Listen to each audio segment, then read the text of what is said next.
Hello, welcome to Michelle's Plantry and the Kitchen Witch Energy Shift YouTube channel and podcast. So today I made pumpkin vegan chocolate chip muffins and they came out amazing. What I thought, I had this brainstorm that I would do something that included pumpkin in a recipe through the month of October, and also introduce you to a witch energy. In my course, the Kitchen Witch Energy Shift, I have the first lesson dedicated to stepping into witch energy, and I thought, well, for the rest of October, why wouldn't I talk about witches and pumpkins, and how would I do that? Then I thought, well, there's so many ways to use pumpkin in recipes, and I want to talk more about witches because it's part of like what I believe in my course and all that. So I decided I'll start today and see how many witches come to the surface. So what I thought I would do is allow the witch energies to come through and tell a story, and I'll also share a recipe with pumpkin in it. How fun is that? Today's story is my story about how I became a kitchen witch, and I'm guessing a lot of you can relate to this story. My story is that I used to try to make it so it looked like I had all my shit together, meaning I could cook, I could keep a clean and organized house and kitchen, I could take care of all the groceries, I could do all the things, I could, work full time, raise my kids with my husband, be a good wife, all those things, not skip a beat. And I thought that was a measure of success and happiness, but I found myself feeling really resentful, frustrated, angry, tired. I took it out on other people. I played like a victim, and it got old. And I figured there's got to be another way. There's got to be more than this. And why am I trapped in this cycle? Like, what is it about me that's making me feel this way, making me feel trapped? And I did a lot of reading and self-reflecting, and I did look at a lot of my shadows, and that's part of being a witch. If maybe it's not thought of too much, but Book of Spells or Book of Shadows is kind of taking a look at our dark side, and embracing and understanding that it's a part of just being human. Even just being on this video here with, no makeup, just as I am, kind of on the fly, is something that's freeing that I don't think I could have done, 5 or 6 or years ago. So it's an evolution process, working with your shadows, understanding them, giving them time in the light. So anyways, I did a lot of research on how to feel better, how to be happier, and a lot of it was mindset. I realized that I was creating my reality, all the things that I felt were difficult was all in my head. Like cooking, I made cooking really hard. I made cooking really not fun. I made it a chore. I made it like I had to be perfect at it. I had all these restrictions on myself. I was very just intense, and I tried to put on a good face for everybody, but inside I was struggling to show a side of myself like that wasn't real, like that I had all my stuff together, that I could, cook, and I was happy, and it just doesn't work. It's not sustainable. So again, I did a lot of reading, Gabby Bernstein, Eckhart Tolle, Wayne Dyer, Deepak Chopra, any spiritual books I could get my hands on, audios, and I realized that all my thoughts were creating basically my life. So if I wanted to change, I really needed to change my perspective. So I did. I started doing that. I started playing with that, shifting my thoughts. It was shifting my energy. My energy level was getting higher, and I was so amazed that that's all I had to do really is just change my perspective, change the way I looked at something, come at things more fun and excited and grateful. in a place from like love versus like I had all these ideas that people were putting expectations on me. Maybe in some ways we do as a society, but I was really laying it on for no reason. There was no reason for it. So I started spending a lot of time in the kitchen, especially when I became plant-based. When I became plant-based, it really forced me into the kitchen. It forced me to get to know plants, and plants on a whole new level, like plants meaning like eating plants all the time. That would be my life, I decided. And I got into it in the kitchen. My kitchen became my workshop. It became my alchemy place, my space of making magic. And magic did happen because I could feel it in my belly, and I could feel it in my heart. I could just feel like I never had felt before. I never felt good about myself and confident and just lost in the process, completely out of body. Just time just expanded, and it wasn't a burden anymore. It became fascinating. Like, what else can I do if I can cook vegan? If I felt like I wasn't really a good cook all my life, cooking anything I wanted, and then I realized I could cook vegan food that tastes really good, and I felt really good after I ate it. Wow, like I thought, this is so exciting. What else can I do? And I just kept stretching my mind and my practices, and I became really connected to whole foods, plants.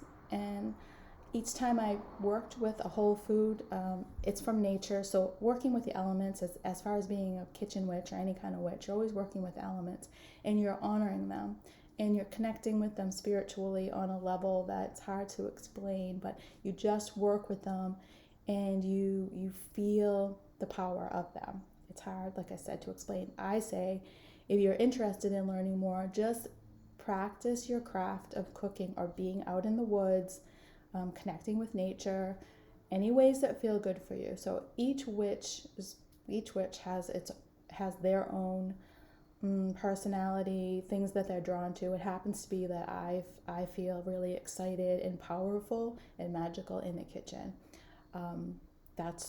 It's my kitchen witchery, and there is no one book that is going to tell you how to be a kitchen witch or any other kind of witch. I mean, you can read them for reference and get really great ideas, but I'm telling you, okay, I'm back. So I'm telling you that you use the things that you have in your kitchen. You shouldn't have to spend a lot of money.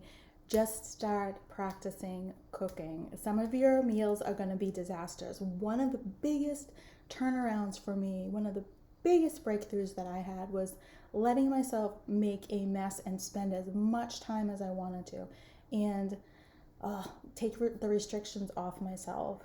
If a recipe said it needs tomatoes and you don't have them, it doesn't blow the recipe out of the water. You just have to make a turn, do a pivot, and try something else. It might come out horrible. You have to understand that too. That's whole part of making magic.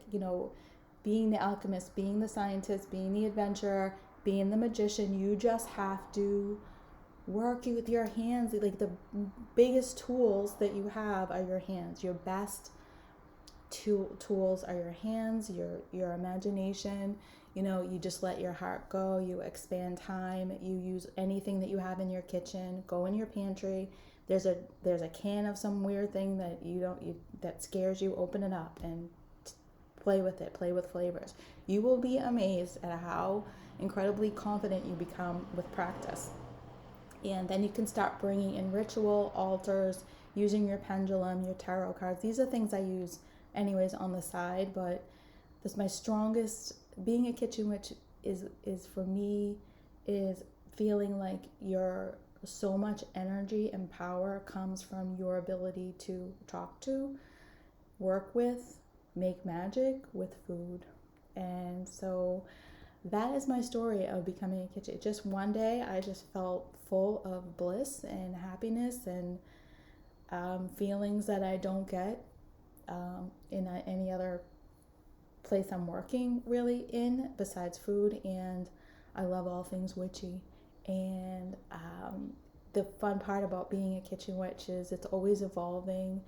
And you just, nature is like love being the top vibrational feeling, is like nature is just the top vibrational connection that you could make. And then when you connect with people and food, intention is big when you are any kind of a witch. Intention is everything. So as you go into it, this is open, expansive, loving, curious, playful, excited, unattached to the outcome, meaning like these came out amazing. I'm going to show you how the recipe I used and how I made these vegan pumpkin chocolate chip muffins. But you just never know how things are going to come out, and you just have to be okay with that. Failing is part of learning. So once I learned that and really stepped into my magic and my power, my life changed, and it trickles and ripples into all the other parts of your life. So if you were like me and felt like really frustrated, kind of put a lot of expectations on yourself in the kitchen, that is what my course is about. It's really more of like, it's a mindset course on talking about energy, connecting with nature, understanding how plants play a role, your energy plays a role, your mindset, and obviously keeping your space clean. I mean, the expectation of having a clean kitchen and everything perfect all the time, you've got to get rid of that. But I will say, clearing the kitchen and keeping it clean, there's clutter all over the place right now, but it's like you're constantly moving energy around. And when you're cleaning out the refrigerator, pantries, all the spaces, you're moving energy around. It's something to think about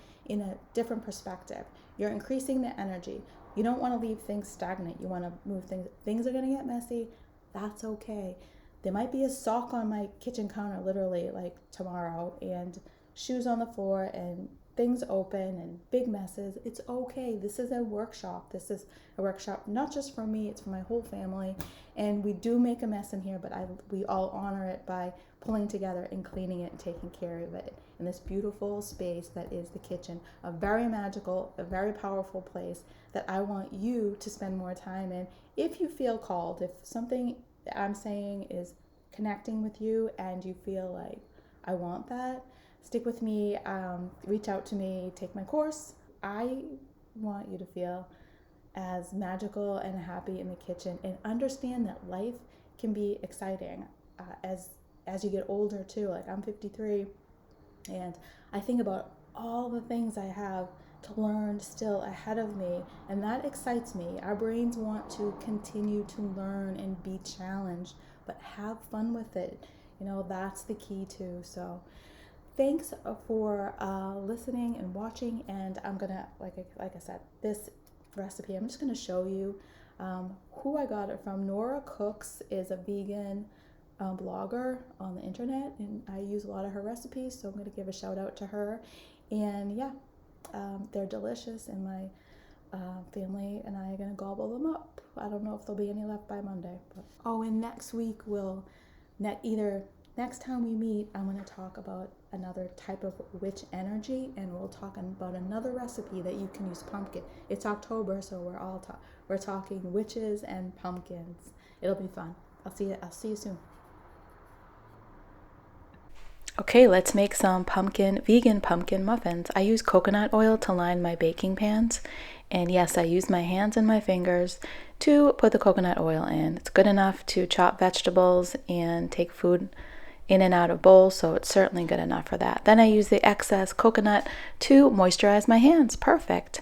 So you want to take 1 can of pumpkin puree and put it into your bowl. We're going to use 2 bowls, and my cover to my can fell into my bowl. You can see on the video. Yes, I took it out. So just a note to take the cover off the can before you dump it in.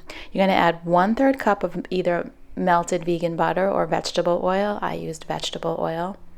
And I used hemp milk, but you can use almond milk, oat milk, whatever milk you choose, and it's 1/2 cup of milk.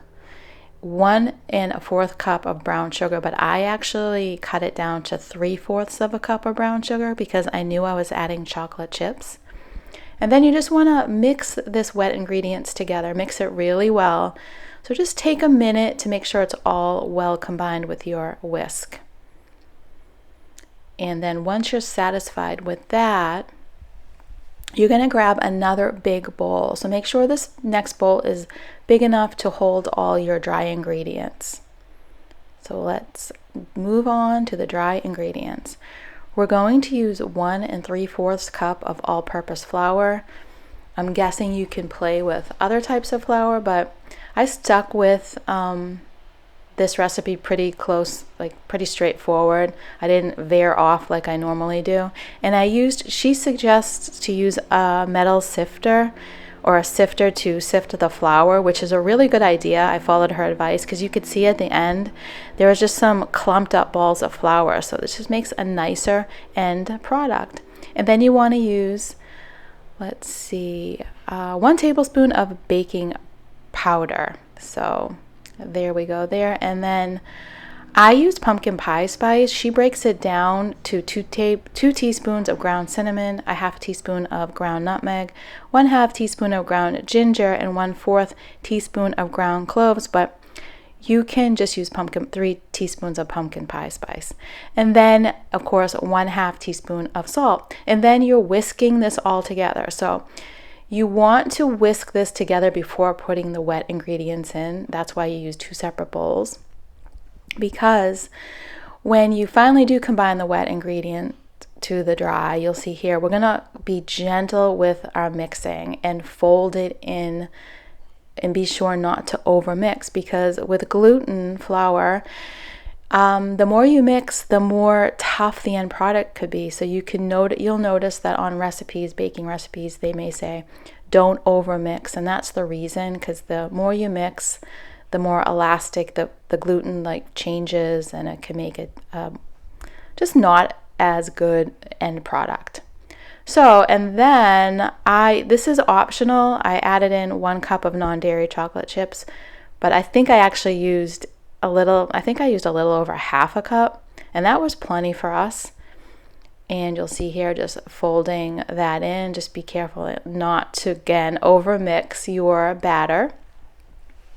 And then I have a 12 muffin tin pan here, and I'm just using a big spoon to scoop in the batter.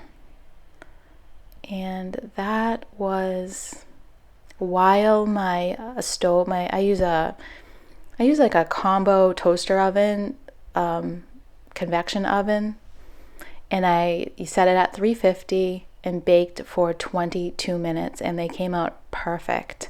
I'm really happy with these muffins, and I hope you'll give them a try. You can also add in raisins or cranberries or nuts. And this is Nora. I put a snapshot of her website and her recipe. I want to give her credit and props for this delicious vegan pumpkin muffin recipe. See my show notes for links to this recipe. To hear more witch stories and get more pumpkin recipes from me, hit the subscribe button and sign up for my email notifications through michellesplantry.com/October. That's Michelle with 2 L's, Plantry spelled Plantry. Thanks so much for listening and watching. Until next time, keep making magic.